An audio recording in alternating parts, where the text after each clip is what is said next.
Eguerdion. Bueno, bigarren mai inguruari hasiera emangotzegu.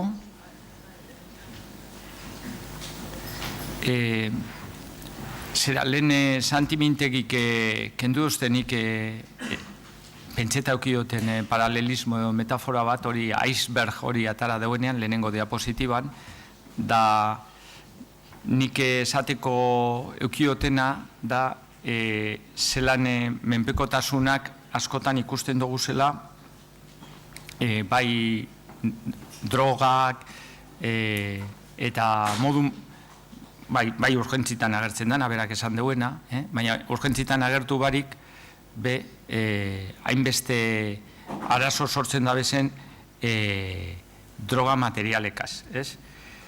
Eta, bueno, liteke bai arazo mentala hor bezartzea oso nabaria dalako. Baina icebergen kasuaren moduan, horren azpian, zer dago, joera bat izateko menpekotasunarekiko. Orduan, nik uste dut asmatu dugula,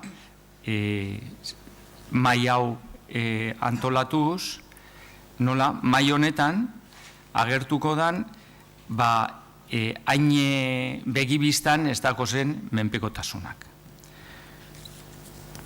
Orduan, izlariak eta gaiak honezek izango dire, lehenengo berba zingo dozkune, Ainhoa Otaola Agirre, etorkintza elkarteko teknikaria, teknologia berriekiko menpekotasunak.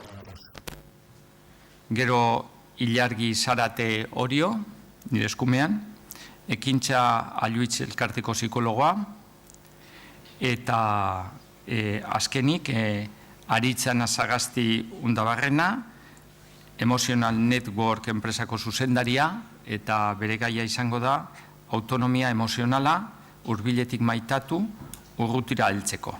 Bueno, parkatu, Ilargi Zaratek emongo duen hitzaldia, ludopatia, eraldaketa etengabean. Bueno, eta beste barik, hasiko gara lehenengo hitzaldiarekin.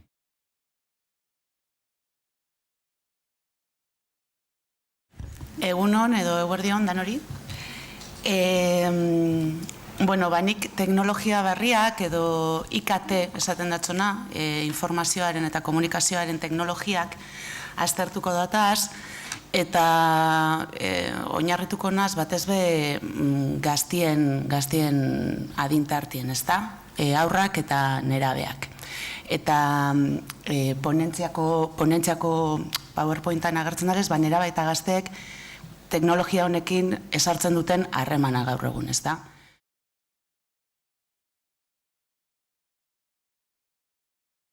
Danok dakigu, gero eta barneratuago dagozala gure bizitzan eta gure gizartean teknologia honek, gure bizitzako parte garrantzitsua dizela, ez dugu gure gizartea edo gure bizitza edo gure eguneroko zereginak teknologia berri hauek barik ulertzen edo pentsatzen, eta ganera gazteen kasuen eurak mundu horretan jaio izan diez, natibo digitalak deitzen zake. Teknologia hauek daukiez hainbat abantaila, aukerak paregabiek ematen dabez, bai hezkuntzaren arluen, bai aisialdizen arluen, bai komunikazioen arluen, eta inork gaur egun ez dau jartzen duden teknologia hone potentzial handia izadakoiela eta aukera handizek ematen da biezela modu egokiz den erabiltzen badiez.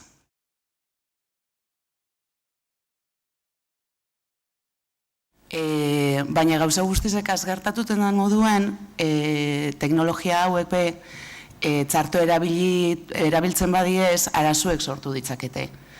Eta gizartien gero eta kezka handiz daue dau. Batez ere, gizartiek eskatuten da pilo bat, gaztiek zelako erabilera egiten daben teknologia berri hau eta ez, baina hausnarketa bat egin beharko genuke, ze azkenien gaztiek aurrek eta nerabiek portaerak erreproduzidu egiten dabez, zer ikusi, ikasi.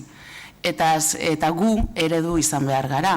Eta naiz eta ni gaztietan oinarrituko naizen, hemen esango dudan guztiak ni pentsatzen dut balio dauela nagusионtzat ere. Eta gaur egun geuk nagusi moduen edo heldu moduen teknologia berrien erabilera, egiten dugun teknologia berrien erabilera, hausnartu beharreko kontu beti izan beharko litzateke.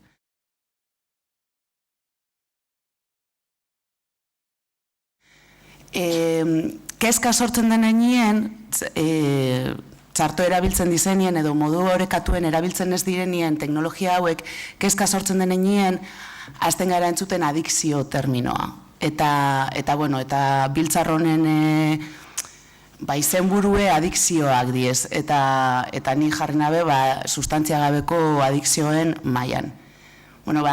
Adikzio hitzaren erabileraren inguruen, komenta behar dut, eta apur bat polemikoa izan daiteke, ni bibliografia aztertzen hasi nintzenien, eta konturatu nintzen, bibliografia asko dagoela, dalakon fenomeno bat, gero eta zabalago dagoena, eta gero eta gehiago kezkatzen dagoenak gizartie, baina aditu batzuk ez daudela adikzio terminoa erabiltzearen alde, eta beste batzuk bai. Alandaze, APAK adibidez, 2013 urtean egin zagoen DSM-aren azken errebizioa, eta DSM-aren bosgarren DSM-an, 2013koan, internetekiko adikzioa ez da barneratzen. Ludopatia bai agertzen da, adikzio moduan, baina interneten erabilera ez da agertzen adikzio moduan. Adikzio terminoa erabiltzearen kontra dauden adituek esaten dabe, erabilera problematikoa edo patologikoa erabili behar dela, baina ez adiktiboa.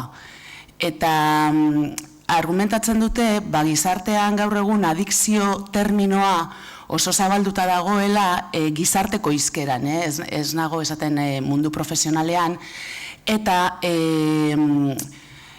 metaforikoki erabiltzen dela adikzioa esateko zerbaitekiko grina duzunean edo saletasun handia eta sarri-sarri eta errez-errez erabiltzen dugule gure hizkeran adikzio terminoa.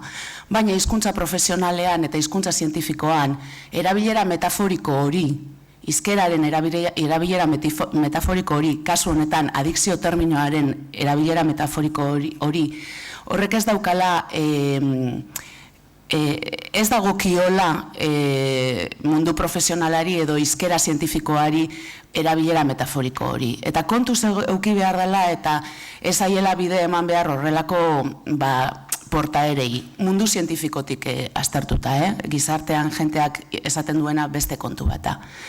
Baina bestalde badaude beste aditu asko eta bibliografia asko aztertzen dutena fenomeno hau adikzioaren ikuspuntutik. Hasieran adikzioa erabiltzen zen hitza bakarrik izendatzeko kontsumo bat zegoenean, sustantzia toksiko baten kontsumoa zegoenean. Baina gero hasi zen sustantzia bako kontsumoentzat ere erabiltzen, eta esaten dutena da, naiz eta sustantzia toksikorik ez egon, portaerak antzekoak direla, bai internetegaz eta teknologia berriekaz eta drogakaz ematen diren portaerak antzekoak direla eta ondorioz tratamentuak ere antzekoak izan behar direla. Eta azkenean kalte bat eragiten badiote pertsona bati, bai drogen kontsumoak edo bai interneten erabilerak, ez dela ezberdintasunik egin behar.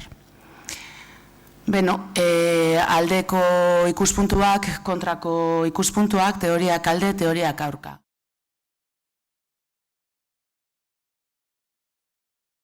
Neuk argi daukadana da, ez dakite adikzioa erabili behar badan, edo ez dakit hurrengoko DSM-an sartuko den, edo ez, baina argi dagoena da, teknologia barriak txarto erabiltzen badira, edo komunikazioaren teknologia berri hauek txarto erabiltzen badira, arazoak egon aldirela.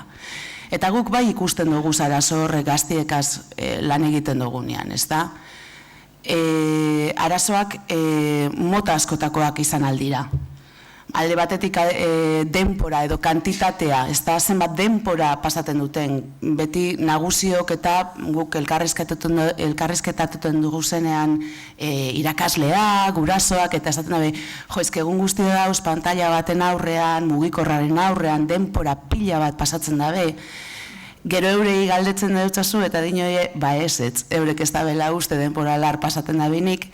Gaur egun oso zaila da, kalkulatzea zema denpora pasatzen dugun interneten, ze mugikorrean denok daukagu internet eta edo WhatsApparekin gabiltz, eta une oro gabiltz, agian 5 segundu konektatzen gara, 10 segundu konektatzen gara, baina egunaren bukaeran zenbat denpora pasatu dugu interneten, edo zenbat denpora pasatu dugu teknologia sare sozialetan, eta barrez da. Beraz, oso zaila da. Baina, ni kezkatzen dagoen beste kontu bata, ez horren beste zenbat denpora pasatzen duten, baizik eta zelako erabilera ematen zaion interneti, kasu honetan, ezta? Eta sare sozialai. Alde batetik oinarrizko kontzeptuak ikusten dugu arazoak eman alda bezala, pribatutasunaren kontu guztiak, zelako argazkiak igotzen da bezen sare sozialatara, iruzurrak egon aldizela, segurtasun arazoak, ze informazio zabaltzen da den, zenbat kontaktu dituzten sare sozialatan, eta bar.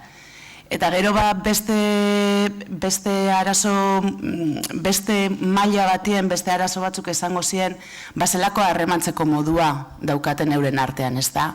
Eta zelako portaera narsisistak eta bebai sortzen diez, ez da? Ez bakarri gaztietan lehen esan duten moduen, gaur egun edonok, kafe bat hartzen dugu eta argazki bat ateratzen dugu eta Instagramen igotzen dugu, hemen nago kafea hartzen. Bueno, ez da? Ia zenbat atsegin dut, daukan nire argazkiak, eta bueno, munduarentzat oso garrantzitsua izango balitz, nik kafe hartzen nagoela, ez da? Beraz, lehen esan dudan moduan naiz eta gazteetaz hitz egiten ari naizen, konturatu du gaitezen denok dauzkagula horrelako portaerak, ez da? Orduen horrek arazoak sortu daitezke, jasarpen kasuak ikusten ari gara, ziberbullying eta olakoak, zelako baloreak dituzten, genero kontuak, hau da asko atentzioa deitzen digun gauza bat, hasi dira gazteak teknologia berri hauek erabiltzen komunikazio tresna moduan baizik, kontrol tresna moduan. Bikote gaztetxoen artean maitasuna, maite zaitu dela frogatzeko nire kontuen pasaitza ematen dizut. Horrek ekarri daiken arazoekin, edo kontrolatzen dut WhatsAppeko tik famoso urdin horiekin ze hor duten egon zaren kontrolatuta, ikusi duzu nire mezua, ez deustazu erantzun, eta genero kontuan gagoz ikusten arazo bat. Arazoa teknologia berriak dira edo WhatsApp da? Ez. Arazoa aurretik dator eta balore arazo bat da. Eta genero kontuetan atzerakada bat egondala da arazoa. Zer gertatzen da gaur egungo gazteak tresna horiek erabiltzen dituztela komunikatzeko eta harremantzeko eta euren eguneroko bizitza egiteko. Eta erabiltzen dituzte tresna horiek horretarako. Batzuetan txarto ulertuta kontrolatzeko eta ez komunikatzeko.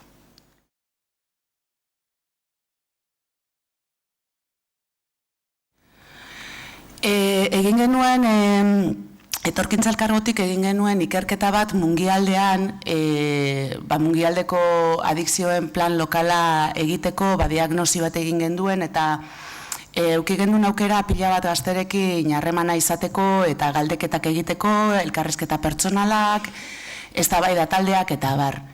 Eta, ikerketa horren emaitzak, hor ikusten duzuez, ikerketaren nondik norakoak, baina denpora oso gutxia daukadalez, eta liburuan ikerketa guztia agertzen dalez, eta normalean aurkezpen honetan astunena izaten da datuak eta portzentaiak eta ematea, eta azkenean hori ez da garrantzitsuena nire ustez.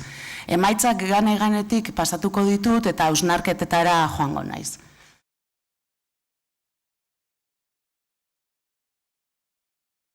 Emaitzan arabera guk egin genituen adintarteak 12-tik 24 urteko gazteekin egon ginen eta egin genuen 12-tik 14 urtera, biak barne, 15-tik 17 eta 18-tik gora. Eta ikusi genuen 15 eta 17 urteko gaztiek zirela gehien erabiltzen da bezanak, bai bideotxokoak, guk bideotxokoak aztertu gendu zen, internet eta sare sozialak. Eta WhatsApp, bebai, aparte.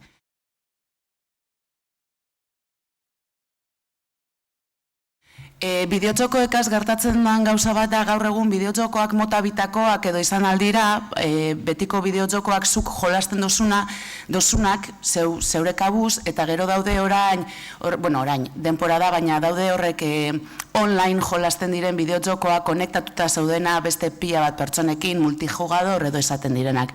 Azkenean horrek sare sozial moduan ere funtzionatzen dabe. Bueno, 15 eta 17 urtekuek adintartie da gehien erabiltzen dabena teknologia berri guztiak. Generoaren arabera aztertuta ikusi gendun bideotxokoak ohikoagoak direla mutilen artean, batez be horrek azkenak esan dudazenak, online jolasten direnak eta multijugador eta bar, neskak gehiago jolasten dabez, Facebooken eta agertzen diren Candy Crush eta holako jokoak, eta gero, sare sozialen kasuan bai dira neskak gehiago erabiltzen dituztenak sare sozialak eta WhatsAppa mutilak baino. Bideotxokoetan, hor dauze emaitza batzuk, baina lehen esaten ebana, gazteek bideotxokoak erabiltzen zenba denbora pasatzen duten aztertutea, eurek esaten eben, 132ak esaten eban, bai, ez pentsatzen da bela, denbora lartxo pasatzen da bela, baina 168ak aldiz esaten eban, ez dut pentsaten denbora asko pasatzen dodanik, baina gero euren gurasoi eta galdetuta kontrakoa zen. Egun guztian daude bideotxokoekin jolasten eta bar. Beraz, pertzepzioa, noperaren, erabileraren pertzepzioa askotan distortzionatuta egoten da.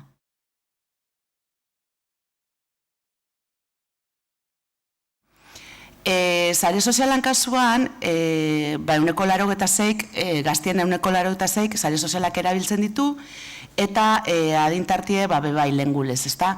Deigarriz hemen gertatu zen, deigarriz da 12 urteko guztietatik erdiak baino gehiago esan euskuen sare sozial bat zutela. Eta kontua da, Estatu Espainolean 14 urte euki behar dirala gitzienez sare sozial bat eukiteko.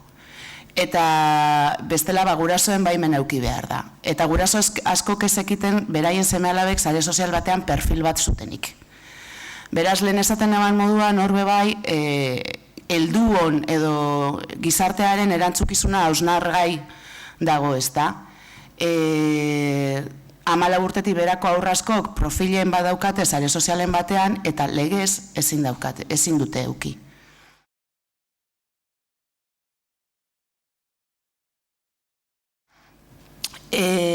Lehen esan duten moduen neskak sare sozialak gehiago erabiltzen dituzte eta azkenean hori da genero kontu bat, erabilera teknologia berriena generuen arabera ezberdine da. Mutilek normalien informazioe bilaten dabe edo aktibidade ludikoagoak, jolastea eta bar, eta neskak gehiago erabiltzen dabez teknologia berriak komunikatzeko eta harremanak sortzeko. Eta mutilak aldiz, jolasteko edo informazioa bilatzeko. Ez dauka generoen bakoitzaren trebeziek zerikusirik, baizik eta sozializazio prozesuan oinarrituta dauden ezberdintasunak diez.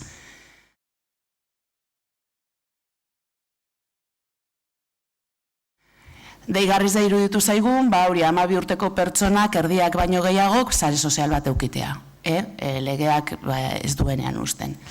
Eta denpora, pasatzen zuten denpora ere. Erantzuteko orduan eurentzat oso zaila zen, erantzutea zenba denpora pasatzen zuten, lehen esan dudanagatik, ez dakigulako azkenean WhatsAppean zenba denpora gabiltzan.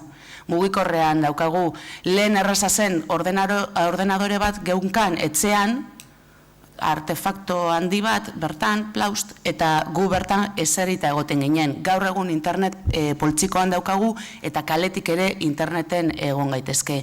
Beraz, guretzat ere zaila izaten da, azkenean egunaren bukaeran pentsatzea zenba denpora eman dut. Esan deuzte justo gaur aplikazio bat dagoela, Quality Time edo daukana izena, deskargatzen duzula eta esaten dizuna egunaren bukaeran zenbat aldiz hartu zaran, zenbat konexio bakotza zenbat denporakoa izan den, eta egunaren bukaeran zenbat denpora eman duzun interneten. Bueno.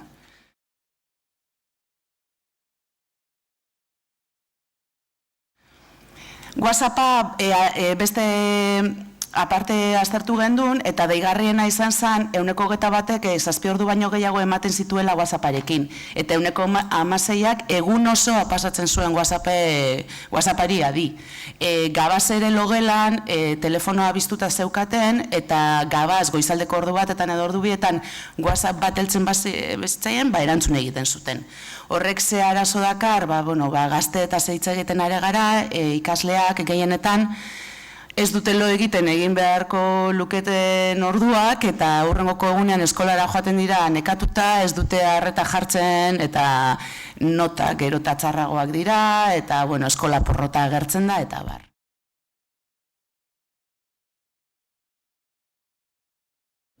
Nire ustea da, hori denpora ez ezik erabilera ere, ze erabilera emoten zaion oso garrantzitsua dela.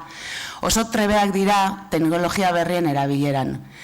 Natibo digitalak deitzen zaie. Eta horrek askotan gurasoak eta irakasleak eta nagusiok kezkatu egiten gaitu, ze gurasoekin eta hitz egiten dugunen ez dute eske eurak gupaino gehiago dakite, gupaino gehiago hobeto erabiltzen dituzte.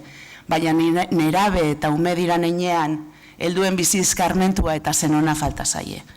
Eta ez daukate guk daukagun esperientzia. Eta naiz eta eurek teknologiei buruz gehiago dakin, guk beste gauze batzuei buruz gehiago dakigu. Eta azkenean eragutzi behar zaiena da mundu errealean ez luketena egingo, ez dutela egin behar mundu virtualean. Euren identidadea garatzen dabiltz biziko sasoi horretan, oso zaurgarriak dira, umeak eta gazteak oso zaurgarriak dira. Guk ere arazoak izan ditzakegu teknologia berriekin, baina eurek zaurgarriagoak dira horregatik, euren identitate pertsonala garatzen dabiltzalako. Eta guk horretan lagundu behar diegu. Naiz eta eurek adituagoak edo abilagoak izan teknologiak erabiltzen, guk zentzuna daukagu askotan eurei falta zaiena.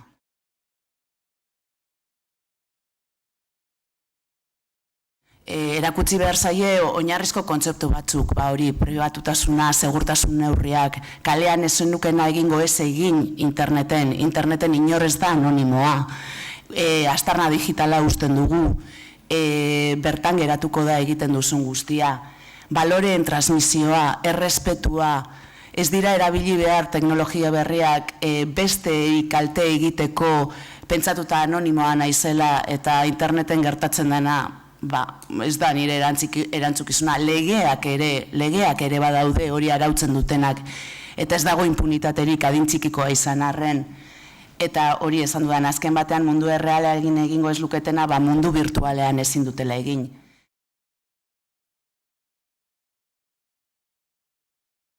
Dana dela, hausnarketa izan behar da eta gure apustua eta guk lan egiten dugun hildoa da beti ere prebentzioa eta heziketa.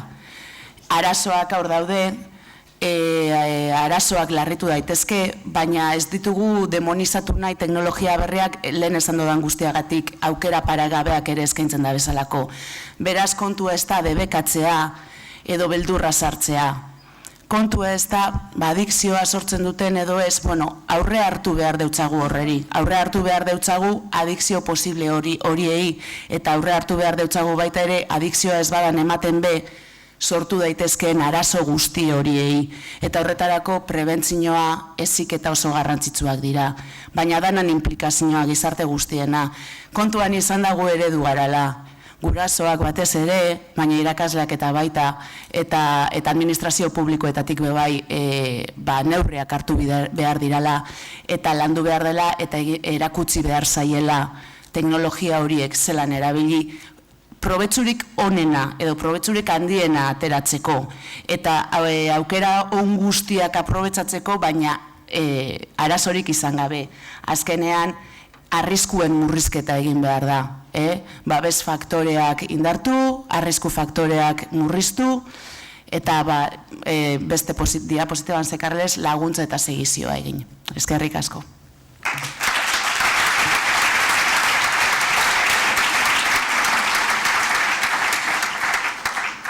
Oso ondo, eskerrik asko Ainhoa, orain ilargi hasiko da, ludopatia eraldaketa etekan behan gaia jogatuz.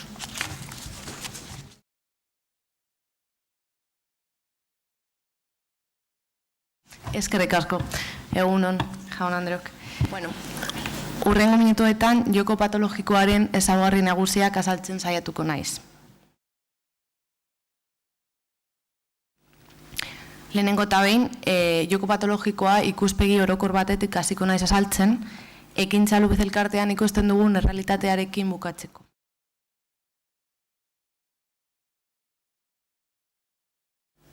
Gaur egungo zorizko joko industria azkarregi handituta garatu da. Teknologia berriek joko mota eta jokatzeko bitarteko gehiago sortzeko aukera eman dute.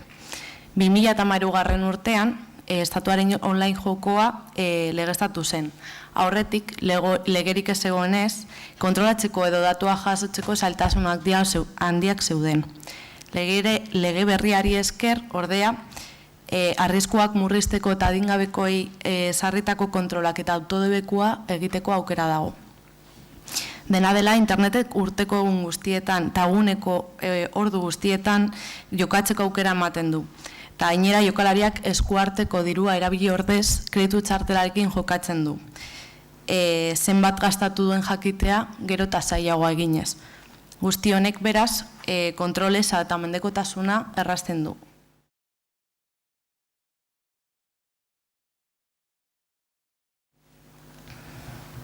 Hona hemen DSM-5ak proposatzen dituen sintomak ludopatia identifikatzeko.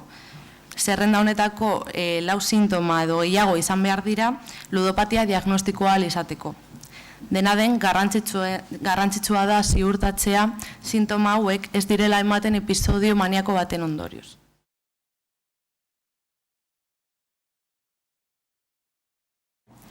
Sustantziarik gabeko mendekotasunak sustantzia daukatenekin ezaugarri asko partekatzen dituzte. Garrantzitsuenak 3 hauek dira. Lehenengoz tolerantzia, jokalari patologikoak gero eta diru kantitate gehiago naiz denbora tarte luzeagoan jokatu behar du hasierako sentsazio bera izateko. Abstinentzia sindromean pertsonak jokatu ezin badu urduritasun eta suminkortasun jarrerak agertzen dira.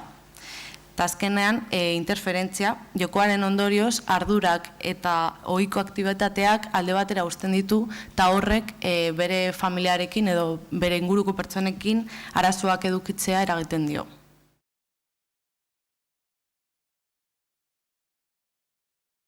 Sustantzia duten mendekotasunekin daukaten antzikotasun hauen ondorioz, 2014 urtean joko patologikoa buruko desoreken diagnostikoi buruzko gidaliburu berrian DSM-5 mendekotasun sailkatu zen, drogatasunekin batera. Ordura arte ludopatia kontrolik gabeko bulkaden atalean sailkatuta zegoen, kleptomania eta pinomaniarekin batera.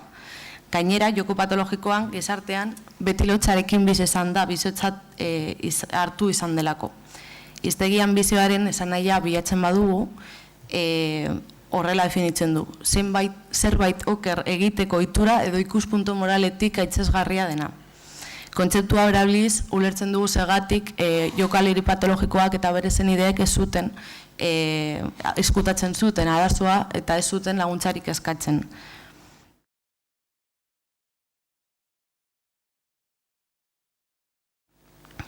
Beraz, sailkapen berriak ludopatian mendekotasun baten moduan ikusita, tratamendua eskatzeko pausoa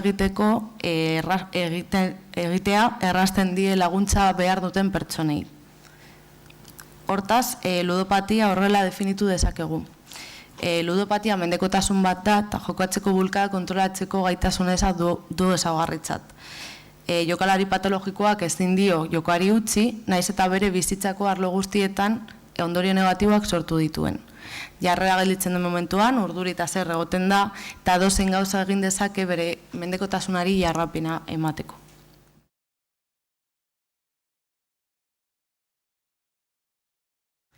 Beraz, hurrengo galdera suertatzen da, ondorio hauek izan da, zegatik mantentzen du jokalari patologikoak bere jarrera. Horretarako 3 faktore hauek aztertuko ditugu. Lehenengoz jokoaren ezaugarriak, akats kognitiboak eta jokoaren funtzioa.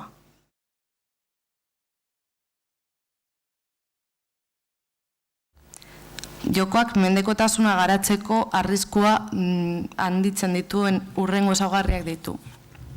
Garrantzitsuen agian eskuragarritasuna da.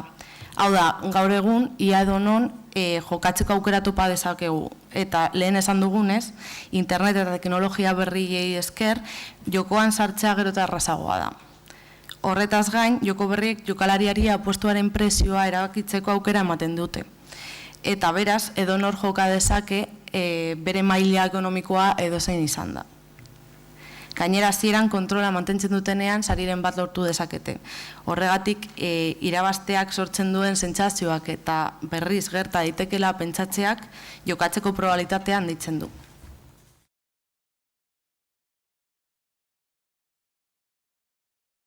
Hemen ikus daitezke iragarkietan agertzen diren promozioek jokoarekin dirua lortzea erraza dela aditzera ematen dutenak. Gainera doainek jokatzeko partidak opadetzen dizkiete hasten direnean eta agertzen den pertsona famatuaren arabera profil bat edo bestera erakarriko dute.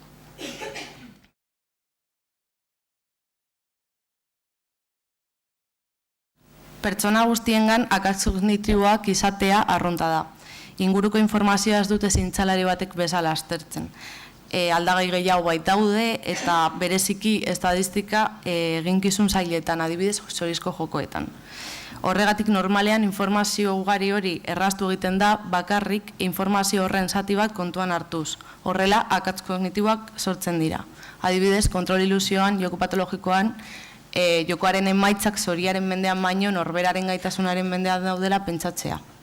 Edo bere arrakasta neurtzen dute bakarrik zenbat irabazi duten kontuan hartuta eta ez dute kontuan hartzen zenbat galdu duten.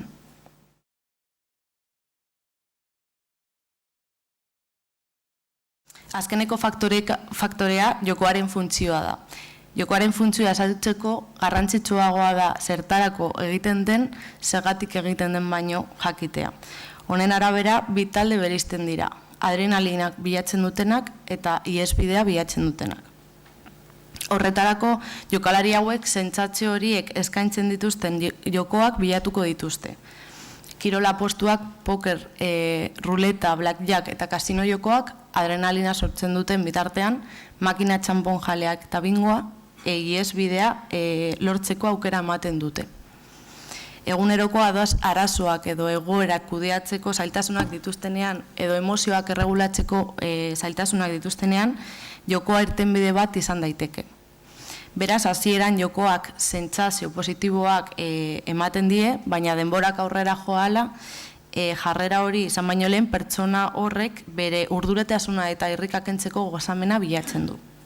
Argi dago, aldaketa hau gertatzen denean mendekotasun bati buruz hitz egiten ari garela. Abstinentzia sindromak agertzen dira eta. Mendekotasun bat ez da egun batetik bestera sortzen, eta prozesu bat segitzen du. Hasiera batean jokalariak kantitate txikiak irabaztea ohikoa da. Hortaz, horrek jokatzen jarraitzeko adorea ematen dio, dirua lortzea erraza dela eta bere joko gaitasunei esker irabazi duela pentsatzen du. Galtze fasean jokalariak galdutako dirua berreskuratu nahian jokatzen du.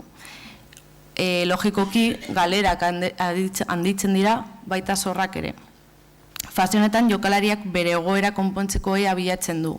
Maileguak eskatzen ditu eta bere inguruko jendeari arazoa eskutatzen die. Ondorioak gero eta larriagoak dira hainbat arlotan, ekonomikoan, profesionalan, sozialan, pertsonalan eta ekonomikoan. Etzipen fasean jokoa biziagotzen da eta pertsonak ez du bere mendekotasuna onartzen, nahiz eta familiak lagundu nahi dion. Antsietatea, aldarte desorekak, loezina eta bere burua hiltzeko ahaleginak agertu aldira. Irtenbiderik ikusten ez duenez, legez kontrako jarrerak izan ditzake lapurretak edo iruzurrak. Denboraldi honetan laguntza jasotzeko prest daude, bere ahaleginak funtzionatzen ez direnean, edo familiak alde batera ustearekin mehatxatzen dutenean.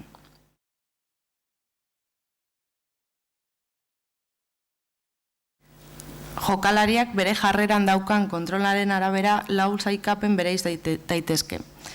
Jokalari sozialek ez dute mendekotasunik, kontrola mantentzen dute. Jokalari problematikoak noizean behin kontroleza adierazten duen episodoen bat daukate. Prebentzioa ez badakiten jokalari patologikoan bihurtu daitezke. Eta jokalari profesionalentzat jokoa beraien lana da. Oro har kontrola mantentzen dute, baina mendekotasuna garatzeko probabilitatea daukate, kasuren batean.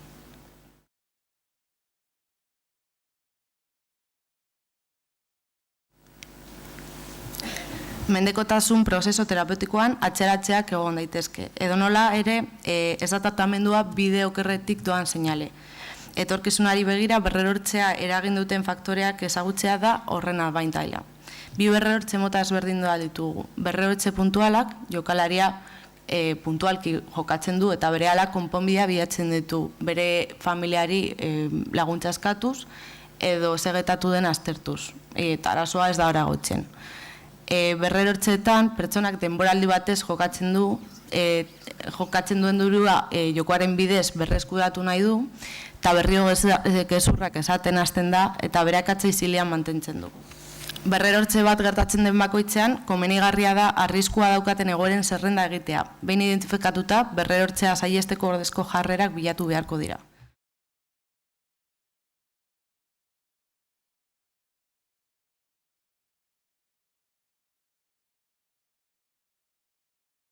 Ekintza Ludiz elkartea 26 urte darama ludopata eta haien familientzako laguntza eskaintzen. Hona hemen, joko patologikoa izateko zaurgarriak diren profilak, hau da, mendekotasuna garatzeko ezaugarriak dituztenak. Lehenengoz, patologia duela daukaten pertsonak, eskizofrenia edo nortasun desorekak adibidez, depresioa eta bakarrik dauden emakume helduak, emozionalki erregulatzeko edo arazoa konpontzeko zailtasunak dituzten pertsonak, langile autonomoak edo zailtzaileak, kalean denbora asko egon behar dut eta, jokoaren bidez dirua lortu nahi duten nerabeak, eta pentsiodun eta langabeak. Denbora libero asko dutenez, ezakite denbora hori zertan eman. 2015 urtean, 189 pertsona hurbildu ziren Ekintza Ludiz elkartera jokoa uzteko laguntza bila. Hemen ikusi aldugu urdinez emakumezkoak eta gizonak laranjaskoak. Ez dakit ondo ikusten den. Nabari daiteke nola gazteen kopurua handiagoa dela nagusiena baino. Lehen topatzen genuenaren kontrakoa.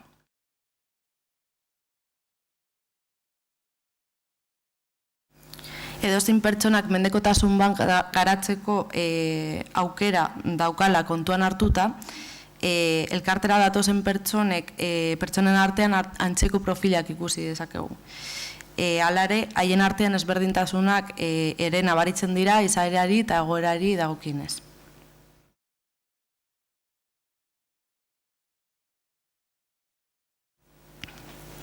Lehenengo profila, 50 eta 65 urteen arteko gizonak dira.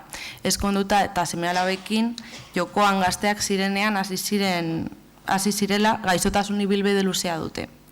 Gastu ekonomikoa etengabekoa da deigarriak ez diren kantitateekin eta horrela ondorioen narriadura beren bizitzetan pizkanaka handitzen da. Profilanetako gizon gehienek makina txanponjaleak nahiago dituzte. Ohiko kezkak eta arazoak ahazten eta beren emozioak erregulatzen laguntzen dietelako. Ikus daitekeenez, profil honetako pertsonek beren bizitzan agertzen diren arazoak konpontzeko zailtasunak dituzte eta konponbideak bilatu ordez jokora jotzen dute.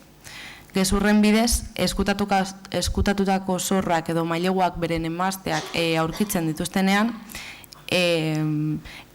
elkartera datozte laguntza bila, normalean behartuta. Profil honetan burua usteak inori eskontatzea eta laguntzak ez eskatzea normala da. Dena ondo dagoelako itxura egiten da. Beraz, tratamenduan heziketa emozionala eta arazoa konpontzeko baliabideak lantzea garrantzitsua da.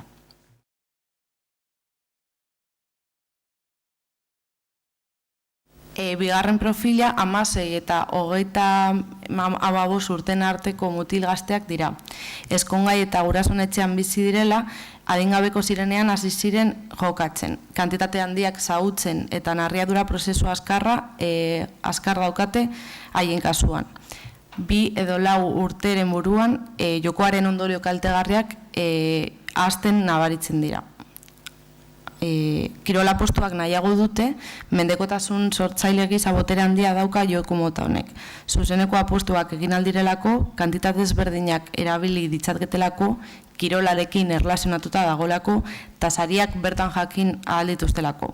Joko mota honen bidez, pertsonak adrenalina eta aktibazioa lortzen du. Horregatik gaztentzak erakargarria da.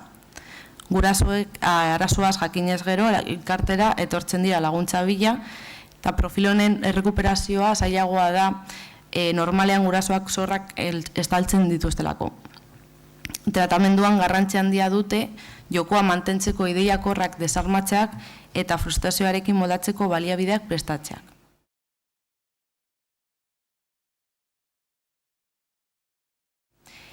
Hirugarren profila 40 eta 65 urten arteko emakumeak dira. Naiz eta askunduta egon, emakume hauek bakardadean bizi dira edo bakarrik bizi diren emakumeak dira, alardunak edo dibertsatuak. Gaixotasunaren narriadura azkarra da, baina bere ingurukoak ez dira konturatzen segetatzen den. Etxeburua jaunaren ikerketa batean jakitera eman da emakume hauek depresioa zutela jokoan hasi baino lehen. Beraientzat jokoa bakardadetik, asperkizunetik eta etxean dauden gatazketatik ateratzeko aukera da. Horregatik bingo eta makina txanpon jaleak nahiago dituzte, ihesbide bat lortzeko asmoarekin. Emakume hauek beren jatorrizko familiarrekin edo seme-alabekin etortzen dira laguntza bila gutxitan bere bikotekidearekin. Bestalde emakumeen kasuan aurreritzi gehiago daude, adibidez, erosketako dirua gastatzen dutela jokoan. Baina ikusi egin da seme-alabak dituztenean bere gastuan muga gehiago ipintzen dituzte, zorrik ez izateko. Normalean seme-alaben arreta emozionalaz ez dira arduratzen eta errua ezin egona sentitu arren. Profil honetan tratamenduan depresio sintoma kontrolatu beharko dira eta bizitza soziala eta denbora pasak indartu.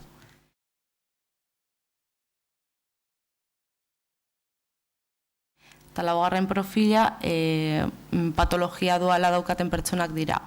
Hau da, jokarekin batera beste diagnostikoak daukaten pertsonak. Adibidez, doazaletasunak, eskizofrenia edo nortasun desorekak.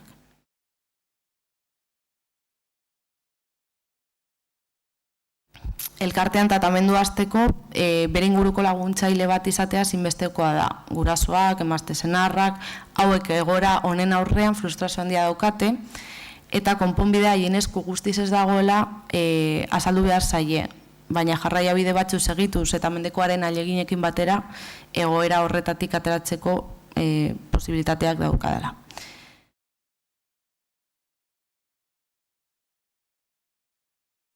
Familia sistema bat da, hau da, helburu bat lortzeko antolatuta eta elkarrekintza dinamikoan dauden elementuen multzoa. Familiaren helburu umestazioa eta oreka mantentzea da inguruneko aldaketen arabera. Kontuan hartu behar da, familia bat sistema bezala ulertuz gero, mendekotasunaren ondorioek familia kaltetzen dutela eta bere errolak nahazten dituela. Sistema krisian sartuz. Desoreka honen aurrean, ingurukoek egoera honi moldatzeko nahian beraien jarrera aldatzen dute. Beraz, berrantolaketa familiarra lortzeko denbora behar da.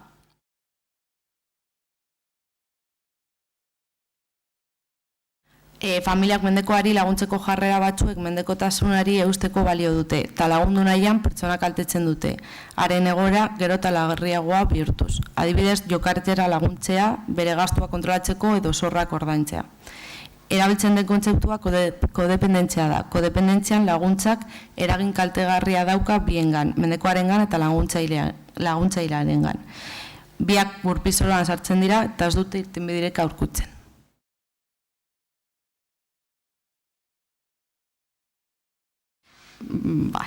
Hona hemen tratamenduaren prozesua, lehenengoz pertsona eta bere senideak elkarrizketa daukate presidentearekin elkarteko funtzionamendua eta informazioa ezagutzeko.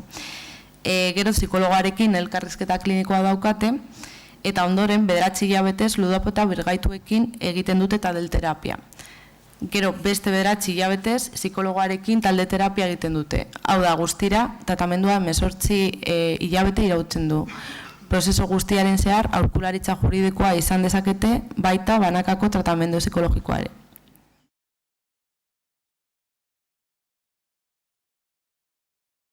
Tratamenduaren hasieran jokalari birgaituekin egiten dute taldeterapia, esan dugunez, aldaketak egiteko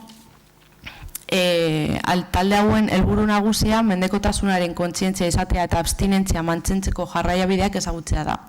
Kontuan izan behar dugu mendekotasuna mantentzeko harreman sozialetatik aldendu izan direla, eta horregatik taldeterapia onuragarria da harreman hori berreskuratzeko. Gainera, beste taldekideek arazo bera izan dutela jakiteak errazago egiten die beldurrik gabe eta askatasun osoz pentsatzen edo sentitzen duten adierazteko.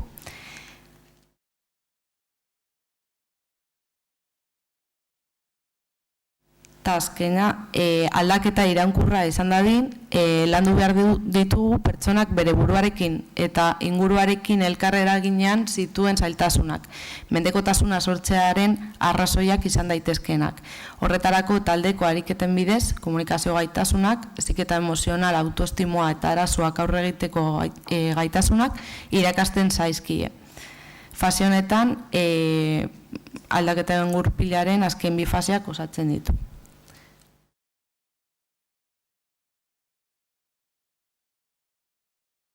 Eta amaitzeko, jokoa ikusten dena da, izebergaren tontorrak besterik ez. Mendekotasuna eusten den guztia ikustezina da begibistaz. Eskerrik asko. Eskerrik asko, Ilargi. Orain mendekotasunaren gaiari halako ikuspuntu orokorrago, sakonago, eta behar bada igual tratamentuari begire edo zer eginik dagoen ikusteko, autonomia emozionala gaia aztertuko dugu, horretarako Aritz hasiko da orain.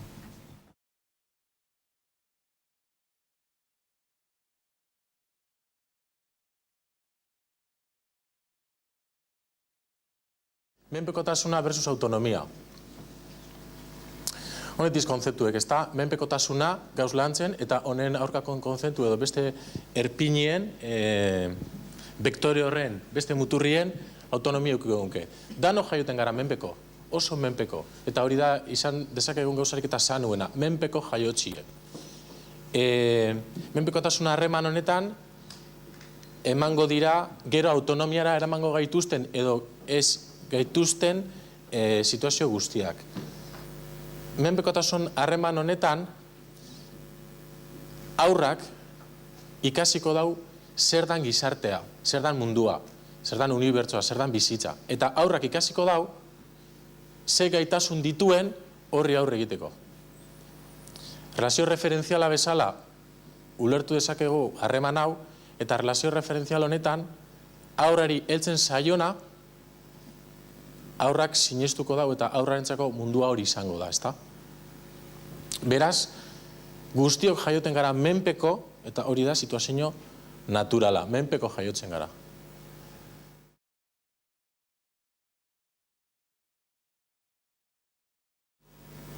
Gero, menpekotasun kimiko bat badago, ezta? Sustantzietan oinarritua. Sustantziak berak, sustantziak izaerak berak, egiten du errestu menpekotasun hau. Ez dakit, txokolatea sustantzia horietan dagoen ala ez, batzut diote baitz, baina badaude sustantzia asko, ez da rezeptore kimikoek, dopaminergikoak eta abar horietan eragiten dutenak. Adibidez, kokaina eta beste asko.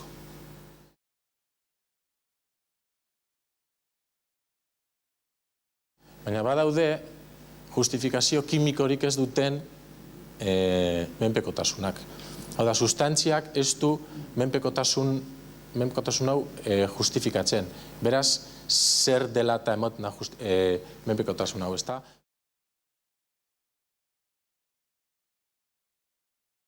Menpekotasun psikologikoa da. Eta askotan, esaten dugunien, menpekotasun psikologikoa dauela, emoten dau hori dela burutapen bat, ezta? Norperaren borondataren menpe egon daiteken zerbait. Psikologikoa den, baina ez da erreala da psikologikoa. Bueno, psikologikoa izateak ez du esan nahi borondateren menpe dagoenik. Hau da, ez du aleginik egiten, ez da hau. Hau da, psikologikoak esan nahi du, ez dagoela kimika bat horri eusten dionik, baina borondateak agian ezin du honen aurka egin.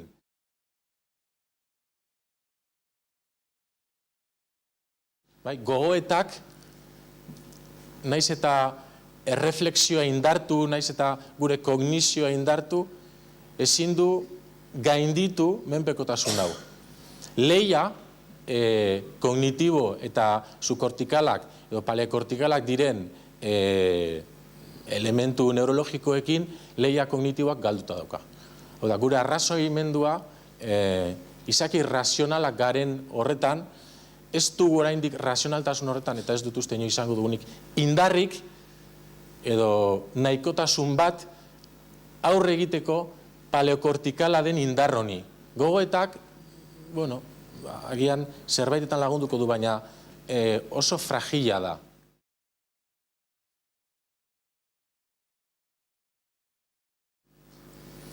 Eragileak neurtzen hasten baldin bagara edo esaten zeintzuk diren menpekotasuna eragiten duten elementuak edo ze elementuekiko izan gaitezkeen menpeko, lana adibidez, ezta?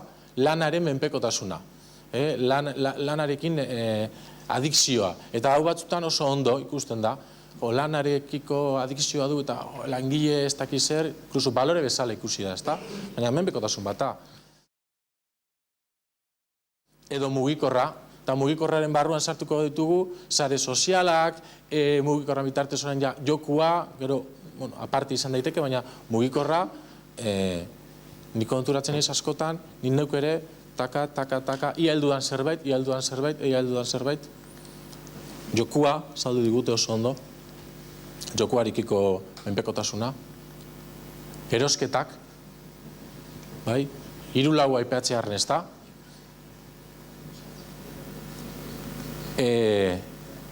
baina edozein elementu izan daiteke. Nik noizbehinka komunikabideetan bigorexia, edo gimnasiora joateko menpekotasuna, edo eguzkiarekiko menpekotasuna, edo jaknarierekiko menpekotasuna. Badirudi badagoela norbait, nonbaiten gauza arraroenari menpekotasuna diona. Eta gauza bata, menpekotasun bezala ulertzen dugun hau, ezta? Hau da, badago elementu bat, sustantzia bat, edo edozein izan daitekeen gauza bat, baina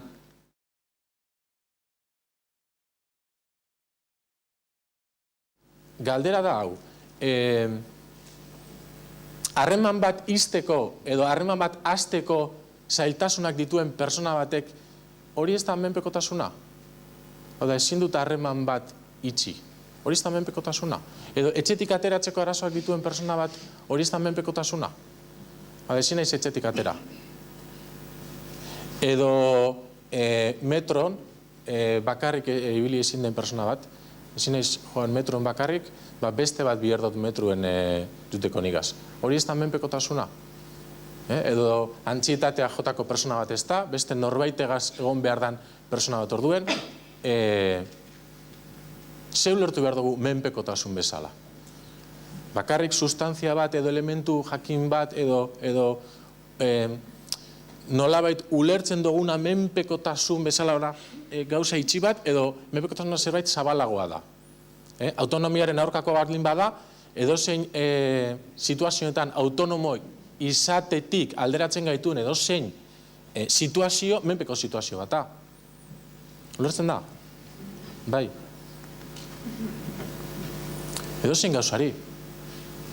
Beraz, urrengo galdera da, ondo jartzen ari gara fokua. Hau da, jokua kontuz jokuarekin. Bideo jokoak kontuz ez ibili denbora asko mugikorrarekin, ez ibili denbora asko Xboxarekin, kontuz honekin kostunak, baina gero, derrepente, eguzkiari adizioa, enuen hori kontutan izan. Edo, klaro, eske zenbat elementutaz egon behar gara kezkatuta. Edo, gauza ez da inzaia, eta egin behar duguna da aldaketa dezta, agian fokua ez dago elementuetan, agian fokua pertsonetan dago. Hau da, ze potentzialidade du bakoitzak zerbaitekiko menpeko harreman bat ezartzeko. Zenka, tabako hautsi du, bai, joe, oin puroekin bakarrita bil. Hori, ikusiko zenuten ez da, puritos rex edo, horrek, ez bai, tabakoa, edo ez ja tabakoa ez, oin ja kirola. Baina ezin du utzi, Bueno, igual menpekotasun egoki bata, baina menpekotasun bata, ez da? Orduan, aldatzen badugu fokua, eta ikusteten badugu, menpekotasun elementu, bueno, bale, elementu kimikoak baldin badaude bitarteko, hor ezberdina da. Elementuak berak badu gaitasun bat, baina elementoren neutroen ganako menpekotasun horretan, agian personetan dago zerbait, eta zer dago persone horretan.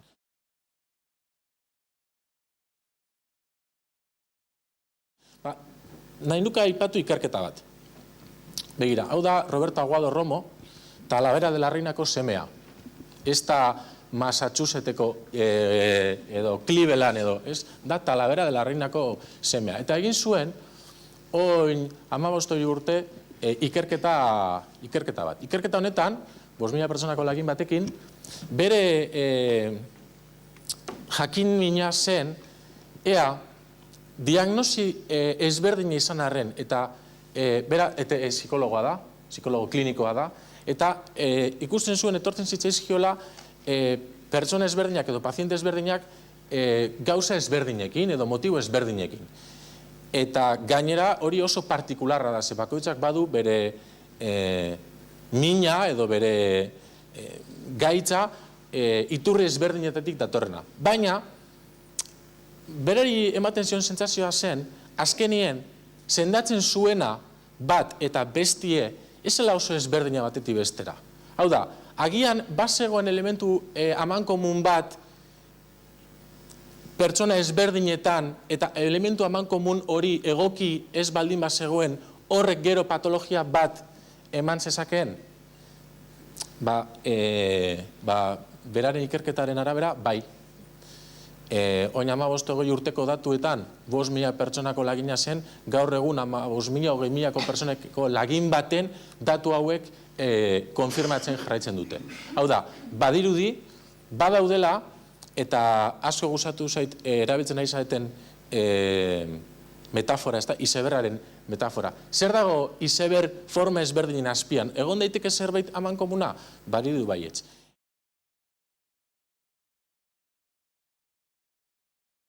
Eta ikusi zuen, bazeudela gizakiongan oinarrizko behar izan batzuk, non oinarrizko behar izan horiek asetzen ez baldin baziran, nolabait gelditzen giren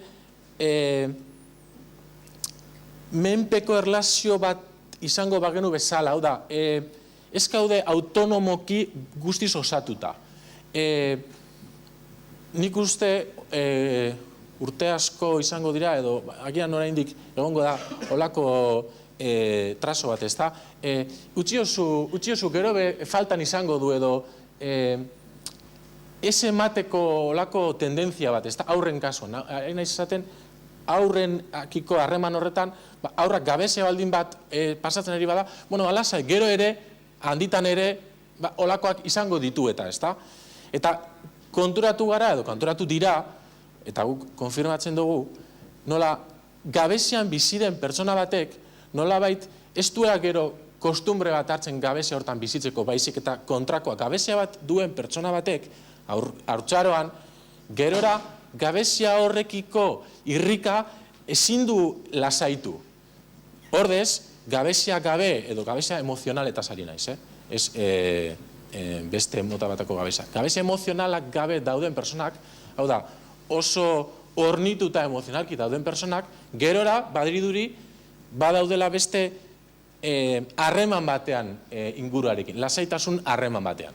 Erlazio referentziala eman behar dira. Oinarrezko behar izan hauek, ikusiko ditugu gainetik, aipatiko ditut, baina emango dira erlazio referentziala. Zer da erlazio referentziala? Ainoak ondo esan du. Gurasoak, irakasleak, hau da, referente bezala bizi ditugun personak. Hor ematen diran harremanak, gerora oso garrantzitsuak izango dira. Barneratu egiten direlako, bai? Eta hor jartzen du, gabeziak menpekotasuna sortzen du. Hau da, nik ez bar dut jasotzen, adibidez, atxikimenduan behar dudan balorazioa, gerora beti egongo naiz, balorazio falta horretan, ez da? Hori zen hauen lana, horrela askar-askar azalduta.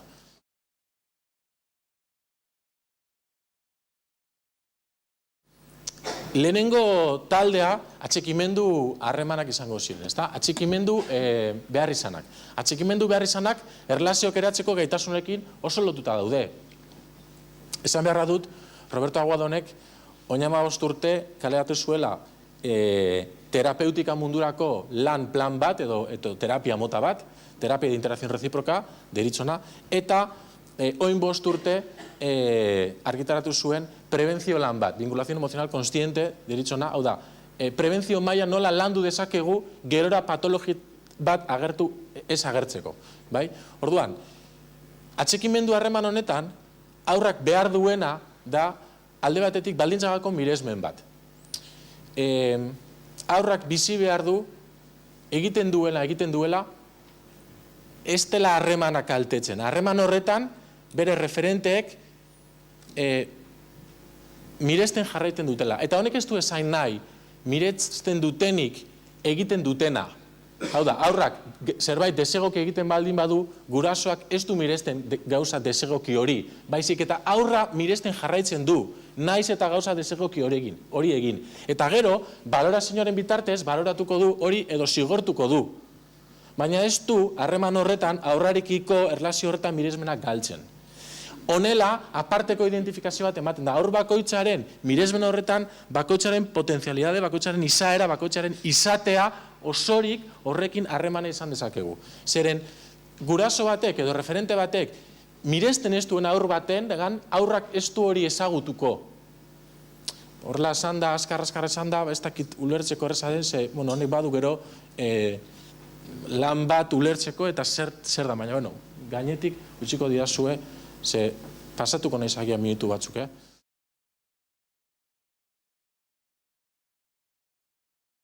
Orduan, bigarren behar izana, euste behar izana da, kontentzinue.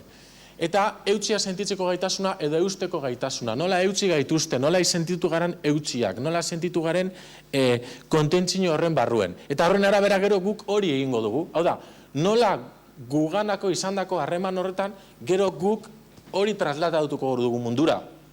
Beraz, horretan, familiakidetasuna, ez da, lehenengo, familian sentitzeko gaitasun hori, nola sentiarazten dauten familia barruen. Eta hori,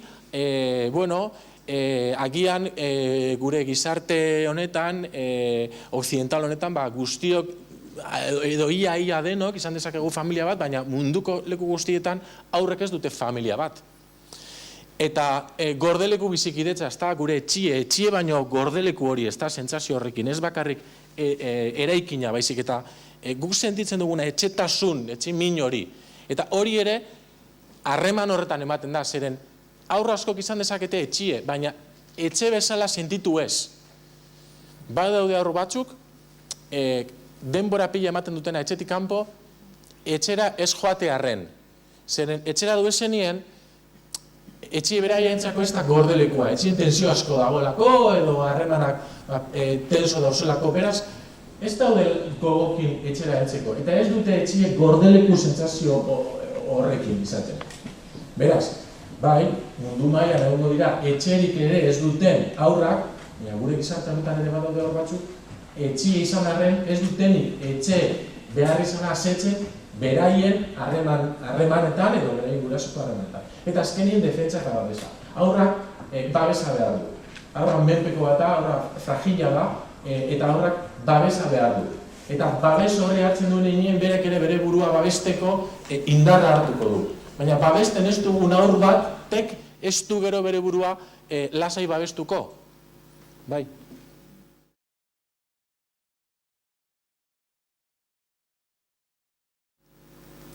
Azkena mugak, oso garrantzitsua dira. Ez da zigorra muga. Muga da behar izan bat, muga da afektu bat. Mugak jartzen diotugunean aurrarentzako lasaitasun bat da apoiatu daitekeen leku bat, naiz eta burruka egin horrekiko, deskantzatu dezaken gune bat, ezta? Baina ez edo nola. Hau da, muga maitekor garatzeko behar izena du aurrak. Gauza bat da muga bat jartzie horrela, eta beste gauza bat da muga bat jartzie maitekor, hurbiltasunetik, afektiboki, baina muga hor dago. Muga zurrun bat, baina maitakorra. Ez da zertan hotza izan behar, muga. Eta bigarren aukera, hau ere oso garrantzitsua da, bigarren aukera da, gaizki egin arren eta muga jarri arren, beti egongo da beste aukera bat, ondo egiteko. Bizitza ez du hartuko aurrak aukera bat balego bezala. Edo egiten duzu lehengo aldiz, edo ja, ez. Gaizki egiten baldin baduzu, izango duzu beste aukera bat, eta beste bat, eta beste bat. Izango duzu erantzunkizun bat, eta hor dago muga. Erantzunkizuna, hau gaizki egin duzu, bueno, honen erantzunkizuna, edo honen zigorra, 5 minutu, bale, ondo. Honen erantzunkizuna izango da, zigorra, edo besti, baina bihar berriro daukazu aukera saiatzeko. Baina bigarren aukera hori garbia, eta bigarren aukera, hirugarren, laugarren, infinito aukera. Beraz, bueno, oso azkarra salditu, hauek izan ziren Robertok aurkitu zituen 3 edo 9 beharrizan. Eta badirudi, beharrizan hauetan agertzen diren gabezien kiko patologizatzen garela nolabait esateko. Osa, laburki esateko eta azkar esateko, ezta? Beraz, gure ustez, izeberg horren azpian gabezi honen, bueno, formak egongo litzatekez. Eta bakoitza ezberdin izango da, baina patroi bezala oso ondo funtzionatzen ari da.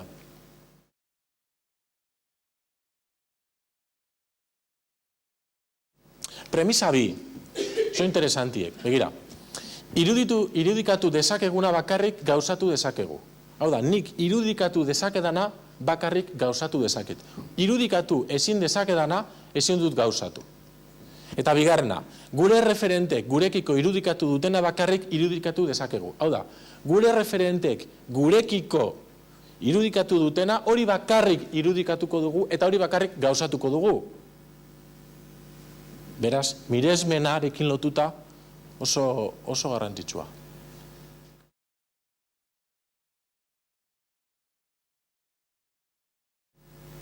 Eta galdera, hau da, beraz, prebentzioarekin noiz hasi behar da. Nera bezaruen? Nera bezaruen lan egin behar da, bai, atope. Baina horra hasi behar gara menpekotasuna lantzen. Baldin badakigu ja menpekotasuna harremanak sortzeko edo autonomia harremanak sortzeko gaitasunak jaiotzen den momentutik hasten direla. Mira, eske esanen bin behar dut. Froga bat egiten ari ziren aur bati. Jaio berritan, 48 ordu pasata gero, egiten ditu entzumenaren froga, jakiteko ondo entzuten duen. Eta aurra negarrez ari zen.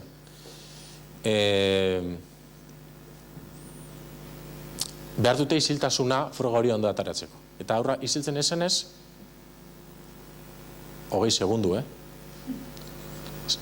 Sakarosa. Trik, gota bi. Ahí ba.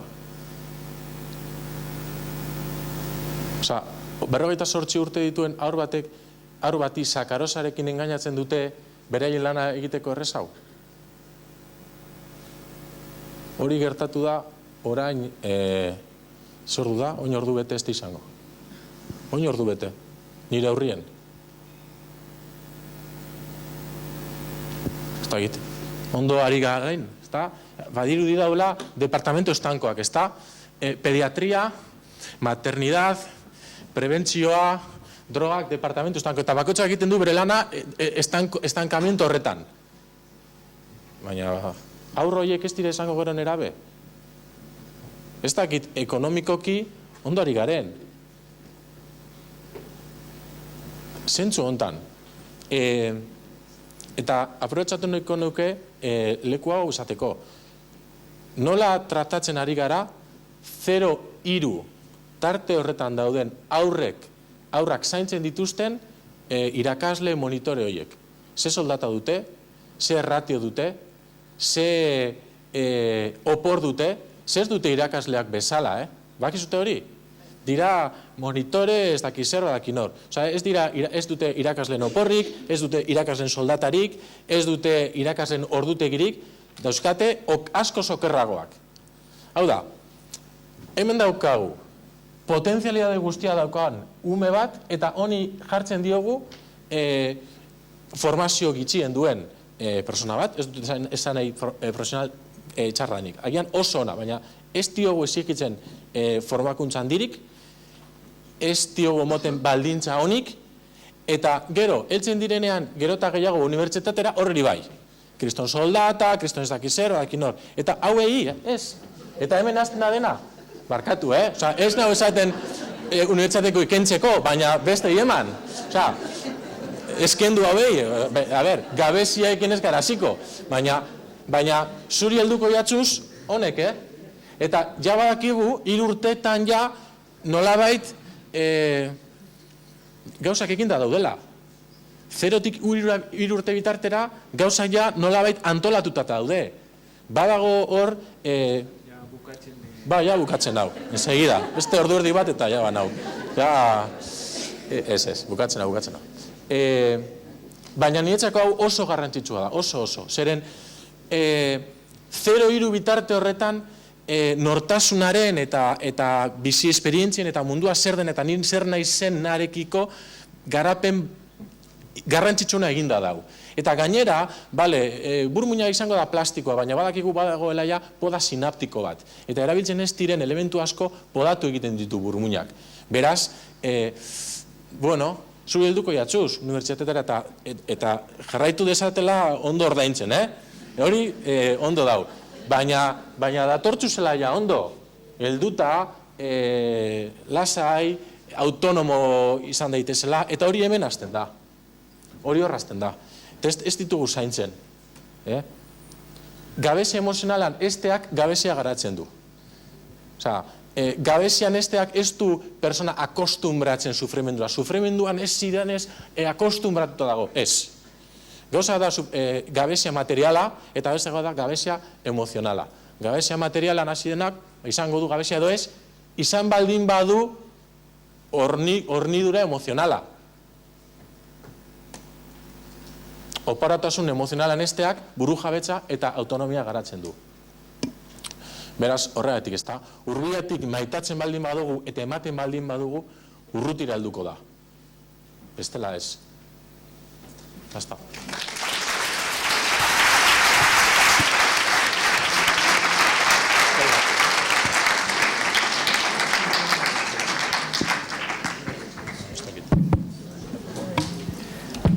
Eskerrik asko Aritz. Uste dut emongo duela zer esanetarako, zer pentsatzeko emoten dau, seguru, eta hau da momentua zuen buruan agertu direzen zalantzak edo agertu diren ideia barriak ataratzeko. Ia nor animatzen dan.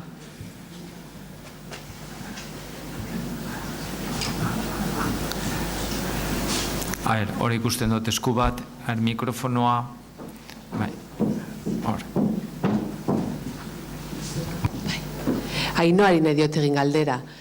Lehen esan dozunean, Facebookean eta sare sozialetan 14 urteraino ezin direla sartu, zelan kontrolatzen da hori, edo zelan gurasoen gauza da, edo interneten badago kontrolen bat, edo... Printzipio zeurek sare sozialak ez dako inongo kontrolik, eurek euren burue babesten dabe, jartzen dabe klausule bat esaten dagoena, ez da hitz da horako zerbait de sin supervisión de un tutor mayor, legal, y tal, eta bar.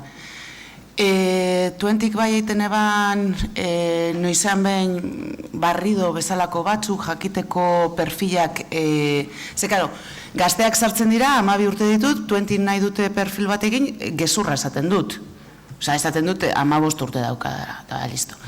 Tuentik bai arazoak egoten hasi zirenean, 20 bai jarri zen apur bat zorrotzago segurtasun neurriekin, eta bai egiten eban noizean behin konprobazio bezalakoakia perfil horiek benetazkoak ziren. Ez dakit funtzionamentua zehatz-mehatz zelakoa den.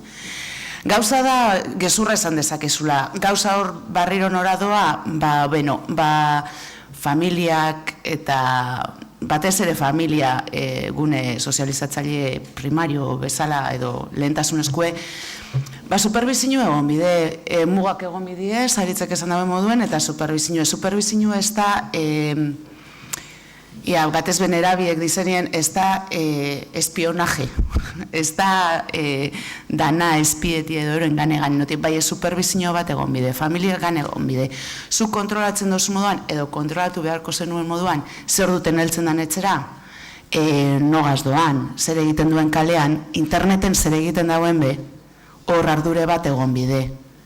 Familian partetik, gurasoen partetik, gero irakasliek eta beste erantzukizun batzuk okiko da bai hezkuntza aldetik, baina gurasuek dire eta aritzek esan dauen moduen, prebentzio guztize oso txikiterik hasten da. Bai drogan prebentzioe, bai erabilera desegoki honen prebentzioe txikitzerik.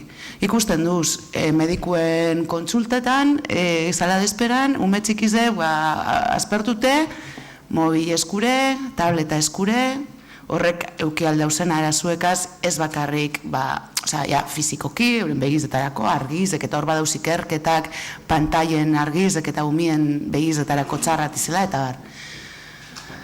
Gatza da, ze oso zaila da, ez da erreza, ze karo, dakoiez smartphone oso potentiek, internetegaz kalien eta etzien ordenagailue salitan badaukagun be, kalien edozen momentutan internetera konektatzen diez.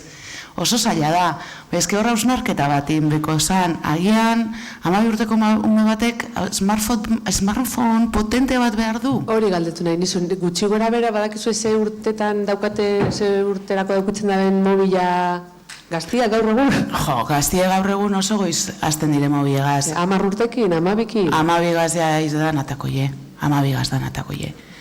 Orduen, hori ja gurasuen, guri galdetzen dozkui asko da, zemat urterekin ero zibitzago mobile, hori nik ezin zut esan.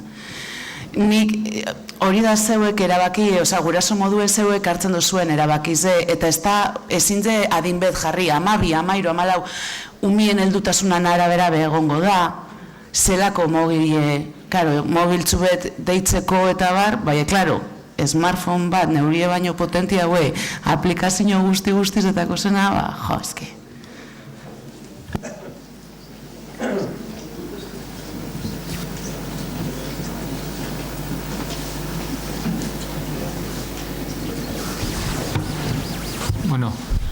Beste galderaren bat. Ni bakoitzen zatokat bat, igual da larregi, ez?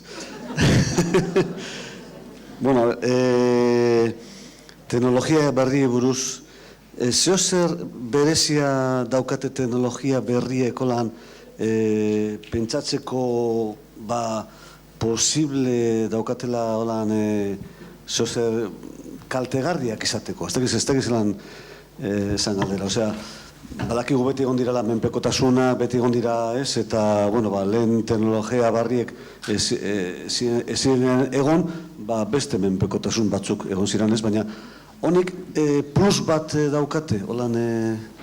Nik neuk nire eritzize ez da. Ez da, esan nahi dut, gauza guztiek, aritzek esan dagoen moduen, gauza guztiek azkenien erabilera desegokitu bet eraman aldabie, edo ekarri aldabie. Teknologia, nik drogak azbe bai egiten dut lan, eta esaten dugu drogak hor dauz, ez direz txarrak, ez onak, erabileran arabera egongo da, ez da? Teknologia berriak aukera paregabietako ez, teknologia berriek mundue errastu egiten dabe asko, baina, karo, orekan daugakue, eta zelan erabiltzen dizen. Azkenian, sustantzizekaz eta pasaten den modo bardinien, guk sustantzizataz berba egiten dugunien bebai esaten dugu, eta aritzek esan dago bebai. Ez da bakarrik, sustantzi batek adikzioa sortuteko, ez da bakarrik sustantzizen beran kimikie edo komponentie. Guk beti izaten dugu 3 komponente dauzela, sustantzize bera, pertsonie eta testu ingurue. Pertsona askok erabili aldabez teknologi barrezek egunero eta ez dako inongo arazorik, beste batzupai. Orduen, ez da teknologia berrizek berak, karo da erabilera, ze erabilera ematen zagu. Zelan erabiltzen dugu zertarako, zelan ikasten dugu, ze utzune beteten dabe, ze gabezi beteten dabe. Uik gusten duz gaztiek, 15-16 urte etxien dauz egun guztize sare sozialatan sartute edo horrek online bideojokoetara jolasten. Eta pentsa dezakegu isolatu egin dira teknologie berrietan murgildu direlako, baina guri heldu dazkuz guk oraindik ez da ikusten asko adikzio jokoagatik eta ludopatiagatik gehiago ikusten da internetagaitik baino orain dino zestain ikusgarria eta askotan gurasoentzat be ez da inkezkagarria semea edo alaba etxean geratzea bideojokoekin ze etxean dagoen bitartean behintzat ez dago kalean drogatzen. Eta barnerako gauze bat alez gitziago ikusten da. Gehiago heltzen jakuz kontsumoekatik edo kondukta disruptiboekatik deigarriagoak direlako. Baina ni isolatzen banaiz eta barneratzen banaiz gitziago, atentzioa gitziago deitzen dut eta ez dut horren gaina arazorik ematen.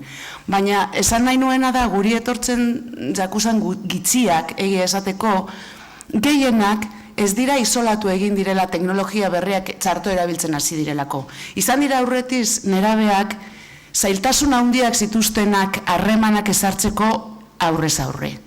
Eta bakarrik, eta nerabezaroan da momentu bat gainera lotza handiak dituzte, beldurra handiak, inseguritatea, antzietatea, autoestima bajua eukidezakete, eta egin dira isolatu eurek. Eta teknologia berrietan paradogikoki aurkitu dute baliabide bat kontaktua izateko beste batzuekin. Erreala ez badan be modu virtualean, baina eurek sentitzen dute ehun kontaktu ditute Facebooken eta hitz egiten ditute eurekaz eta ez nago bakarrik. Bizi errealean euki dutelakon zailtasun handia. Orduan, ondino gauza neiku barria dalez eta ez dakit zer ikusiko dugun emetik gora, baina ni ez naiz, pertsonalki ez naiz, bat ere teknologia berriak edo zerbait demonizatzeko alde. Kontestu guztia ikusi bida, pertsona, testu ingurua. Beste bat, hori jokoi buruz, ze porcentaian lortzen da sendatzea pertsona? Eta ze baldintzak egon behar dira lortzeko hori, sendaketa edo sendatze hori? Elkartean esaten dutena, nahi duten guztiak sendatzen direla esaten dute. Hori, ludapota bergaituak esaten dute, igual gogorragoak dira beraiek tratamenduarekin. Nik pentsatzen dudana, jokoarekiko ondorioak ardura hartzea hobetzen duela tratamendua. Osea, zorrak estaltzen badizkiete ez dute jakiten zer egin duten. Ez dute arduratzen bere egoeraz. Eta ikusi dugu ere familiak etortzea edo norbaitek etortzea apoio emozionala eta hori garrantzitsua dela tratamendu bat izateko bide honean. Eta denbora ere. Denbora ere, 18 hilabete irautzen duela tratamendua, igual berrerortzeak izatea eta hori,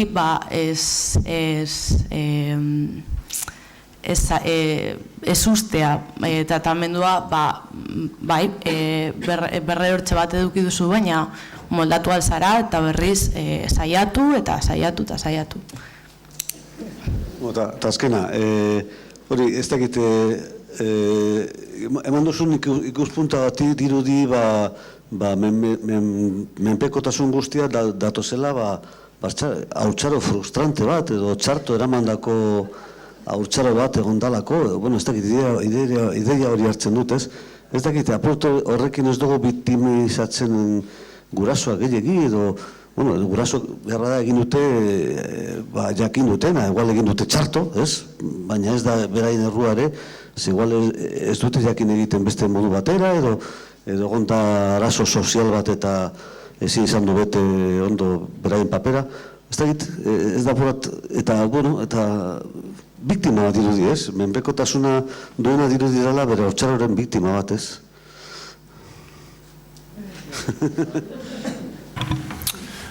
A ber, igual bai, takit. Nik nahi dutuana esan da, ez dakit gaur egun 20 urte duen batek baduen edo ez erantzunkizunik horrekiko, edo biktima den edo ez. Baina urte bat duenak orain, hori bai, horrek ez du erantzunkizunik.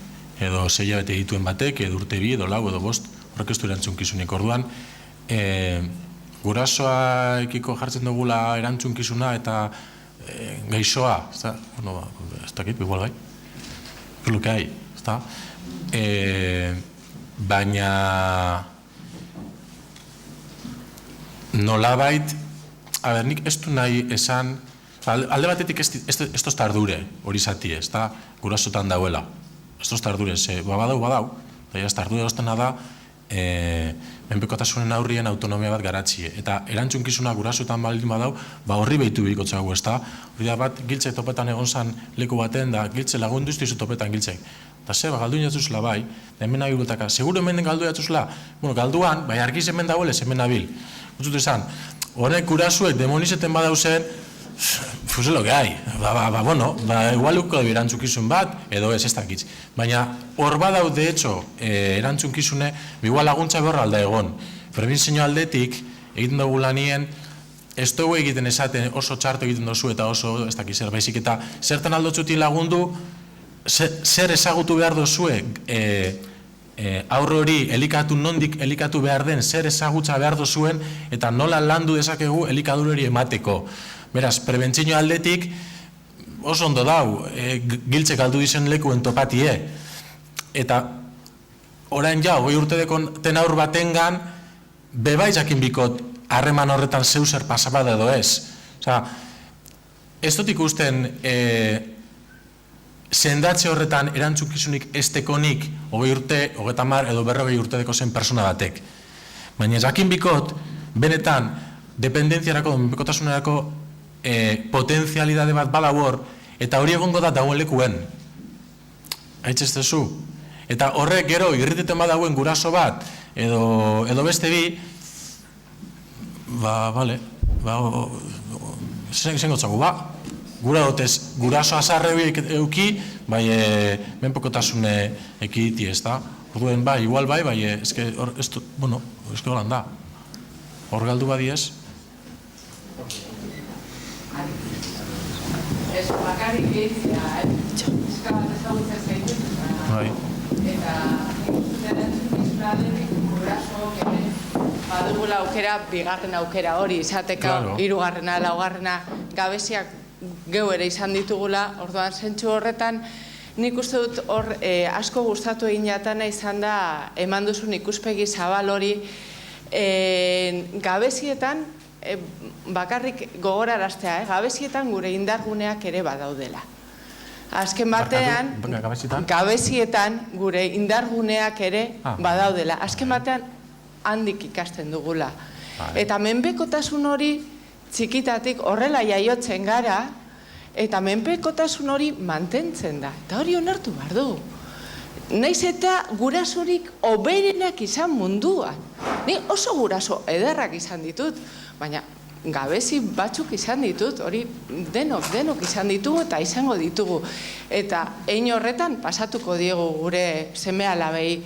Baina hortatik ikasten dugu eta azkenean indargunea bihurtu alda. Orduan, interbentzioa egin daiteke edozein adinetan. Eta interbentzioa badakit horren kontra zaudela. Guzti zaudoz nau, bai. Denbora muga, aritz. Reto modure zandoz, bai, guzti zaudoz nau. Erantzukizun handia dugu, medikuak Kariñu bat, bai. erantzukizuna handia dugu, Irenek lehen aipatu duen bezala, erantzukizuna denok dugu, gizarteak berak. Baina egia da, 10 minututan guzti horretaz hitz egitea oso zaila dela. Eta bueno, falta dira, gabezi batzuk egon dira, eta beste ikuspegi zabal hori, uste du saiatu zarela emoten, orduan, eskerrik asko hor, mai inguruan zauden guztioi, zegozada da entzutea, zeuek egin duzuen lana, eta listo. Bai, ados nago, agian izan ez oso, goretzen ez oso lan, nuke holan, ez da, bai, egia da, ez da horren beste gurasoen errua, ez da, ze guraso hori beste guraso batzuk izango zituzten, eta hori beste batzuk, baina momenturen baten, inbiko dugu laguntza bat emon, gabezi horiek errekuperatzen duteko, ez da, orduen, bueno, salbatuko ditugu gurasuek. Baina, beste alde batetik erakutsi beharko diegu, edo esan beharko diegu, edo saiatu beharko gara behintzat, ez da, esaten, igual, begira, askotan gurasoak nik uste dut gero eta gehiago saiatzen direla. Osa, nik uste dut gaur egun gurasoa saiatzen ari dela, inoiz saiatu diren baino gehiago. Eta hala ere, igual ez dugu lortzen emaitza egokiago bat izatie. Orduan, izan daiteke, ez direlako saiatzen edo ez dutela ardurarik baizik, eta agian ez dakigu, edo ez dugu jakin orain arte, mugekin dauden arazoak gaur egun, aurrei ematen zaien, hobe beharrez ez da, eman da, igual, behar dutena beste zerbaita. Orduan, salbazio honetan lagundu beharko diegu gurasoi esaten, ia metik, eta nik uste dut, egokitasun horretan ez dela gurasoi gehiago exigitu behar, baizik eta era baten egin beharrien, beste baten egin eskero, eta horretan elikadura emozionala baldin badau nahiko da. Askotan asko zerrezago da, askotan lan asko zerrezago da, sartute baguzen beste buruko obsesibo hortan. Eta ez dakiz zer, eta hor hiperpadres irakurtzen dauen, atxor Facebookeko... Bueno, gauzonak badako, ez da? Facebook hiperpaternidad, ez dakiz zer. Eta, hori zaheltzen ari dira. Horien seme alabak autonomo izateko gaitasun gehiago izango dute edo potenziale igual guztiz kontrakue. Osa, guraso hori dauz, benga eta emon, igual dauz egiten menpeko ume batzuk. Ez ditelako moten aukerari, benga, erortzen bazara, altzako zara. Eta horretan dekogu ume sano-sanuek. Guraso dauzenien lasai, bai, hola nobeto, ez da? Apurtxe dut. Bai. Etxera tranquila ez duteko.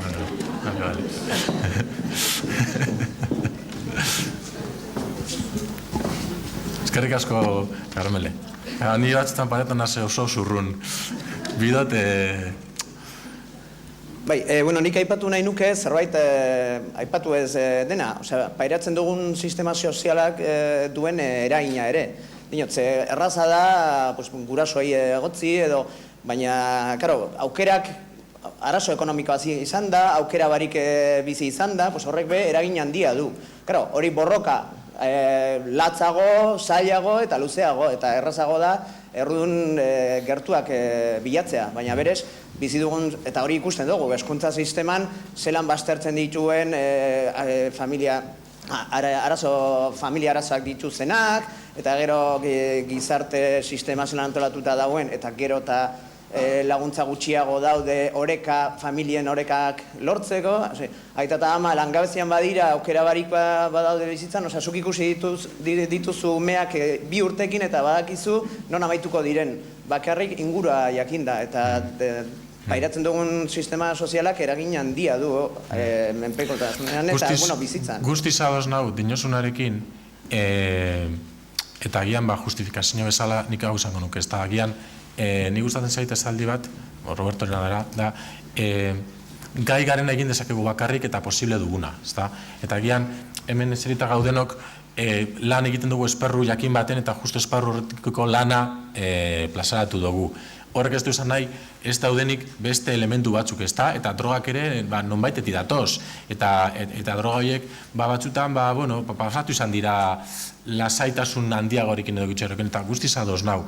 Baina agian, situazio ekonomiko horik eta txarrenien ere, batzuk menpeko erortzen diez eta beste batzuk ez. Eta situazio ekonomiko oparotsuenetan ere, menpekotasuna agertzen da. Orduan, naiz eta hori izan elementu oso garrantzitsu bat, eta ze testu ingurutan bizi garen, agian gure lana, psikologo bezala, izan daiteke, testuinguruarekiko aportazio bat izan dezakegu, baina batez ere testuingurua emanda dagoen horretan zer egin dezakegu. Hau da, nik ez dakit lana eman aldiodan persona bati, baina lan ez duen persona horrekin egin dezakedan lan agian izan daiteke, egin dezakedana. Orduan, ados nahi dinosunarekin, baina inkluso situazio txarretan ere, persona oso autonomoak jaiotzen dira. Orduan, Bai, resilientzia badago. Ez bakarrik resilientzia, baina, aukerak izan da bizitza errazagoa da. Bai, ados, totalmente, ados. Bai, ados. Hori, diruak ez du lemoten postasun hori edo guzurra da. Hombre, gero ondo barajatu behar da ez da, baina, bai, hombre.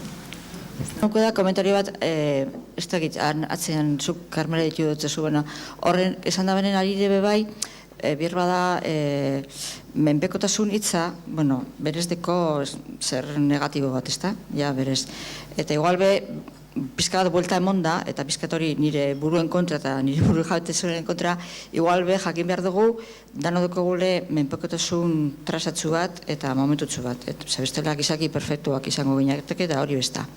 Hori, eta gero ja, galdera bat, edo zeinek erantzuteko moduko, Ze, ni be gure dut zerbait aprobetsatu, mai horretatik, eta badakit, zuk esan duzun, haurtzarako lehok urtiek erabaki garrizia direla, baina ni neuk eta, hemen gauzen asko ja pertsona helduekaz, gabiz lanean, ni primarian abilanean, eta orduen gureko neuke labur esan da, eta igual alba dozue, eta ezin bada, ni tranquil geritiko naz bardin, 3-4 aholku, ja, dinosu, ja, pertsona honek heldu dire, nagusi dire, zelan alderdi emozional hori gu geu be formatuz gariena, ia hori zelan egin genken hori, elkarrizketa 5 minutuko kontsulta baten. Adibidez. Nik esango nolezko izan gauzebi, alde batetik. Egin duzuna puntu horretan, ados nau, garela intermenpeko. Autonomo izeti ez da gure esan gari zenik irla bat, isolatua. Hori niretzako zen izango izaki perfektu, izango zen, takit, harri bat.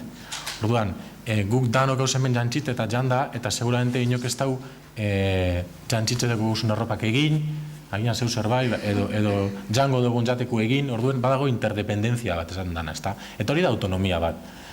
Menpekotasunaren ezberdintasuna izango dan, menpekotasunaren kasuan, nik ezin dut ekidin elementuariko harreman hori, ezin dut aldatu. Osa, gaur hau eta bihar ez, beti hau, hori da menpekotasuna. Nik gaur hau, bihar hau, etzi hori, eta bestie, bai, beste batekiko harreman horretan, baina aukera dekot, hori da autonomo izatie.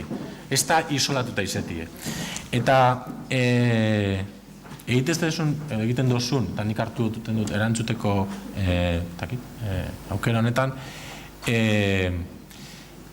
helduak garenok ere landu dezakegu gure mozeneritatea. Eta primariako edo aurre hezkuntzako, lehen hezkuntzako irakasle bezala, nik esango nizukena da, garrantzitsuena dela zu nola sentitzen zaren aurrekin zaudenien. Eta zut dituzun emozioak, eta zu sentitzen dozuna, eta zuk bizi dozuna, trasladatzen diozula aurrari. Oda, zu lasai zauzenien zerbaitekiko aurrak hori arriskutsua ez bezala bizi du, lasaia bezala. Eta zu urduritzen zarenien gauza batekiko aurrak hori arriskutsua bezala biziko du. Naiz eta zuk, edo zeinek, jarrita, jarrerak izan, lasai zaudena bezalako jarrerak izan. Barrutik lasai baldin bazaude, edo ez baldin bazaude lasai, hori antzemango du aurrak. Beraz, garrantzitsuena aurrari emateko tendentzia horretan egon beharrean, nik uste dut, helburua norpera izan behar dela. Eta bitu, justu da, justiz kontrakoa lehen ematen zuena, ez da, helburua norpera da. Eta guk geu lasai gaudenien aurrekin, eta guk geu ondo hornituta gaudenien, eta guk lasai gaudenien aurrari hori heltzen zaio. Badago ja gaur egun, neurona espekularak eta beste zein oso zabala da. Beraz, helburua jarri behar dugu gugan. Nik 0,3 jartzen dut, gizarte mailan interbentzio horregin behar delako. Baina ja, pertsona bezala, uste duana da, bakoitzak bere buruaren gan egin behar duena lana. Hau da, ni ondo baldin banago, nire inguruko aurrak ondo gongo dira. Eta bereiak ikasiko dute gero. Hau da, beste ugastun batzuk ikasten duten bezala. zenbat eta esfortzu gehiago egin, beraiek ondo egoteko, guk kontutan izan gabe, referenteok, irakasleok, ez dugu lan ondo egingo. Ze ni ondo ez baldin banau, ni lan baldintza direlako. Nire situazio personala. Guzti hori, gero, kontaktuan jarriko dut. Beraz, zein izango litzateke azkar-azkar esateko zerbait? Norberak bere buruaren gan izan behar duela lehenengo objektiboa. Ni ondo egon behar naiz. Eta ni ondo eta lasai eta nauenien eroso, orduan hori trasladatuko dut. Beraz, hori izango nizuke. Noperaren gan jarri behar dugula ikuspuntu, ez bestearen gan. Noperaren gan. Eta gero bestea transmitutuko da. Barkatuko didazue hau zatie, baina begira nuke esaten zuen, San Agustin, eske asko guztetan, esaten zuen, maitatu eta egin zazu nahi dozuna. Maitatzen baldin badozu edo afektiboki bizi badozu, gero ja bilatuko duzu nola landu hau. Eta ni erlijio munduan oso adituan nahi zen, baina esaldi hau asko gustatu zitzaidan. Afektiboki bizi baduzu zerbait, gero bilatuko duzu nola egin. Askotan gaude oso keskatuta nola egingo dut hau edo zer egingo dut, zer edo nola. Baina ez dugu ematen garrantzirik nola gauden, nola sentitzen garen, edo nola bizi dugun. Beraz, afektiboki gu gustora baldin gaude, gero torriko da, honekin espada, honekin, edo honekin, baina harremana eratuta dago. Bueno, orduan, espadago beste galderarik, amaitutzat emango dugu, bai inguru hau, eskerrik asko, Ainoa, Ilargi, eta Aritz. Eskerrik asko.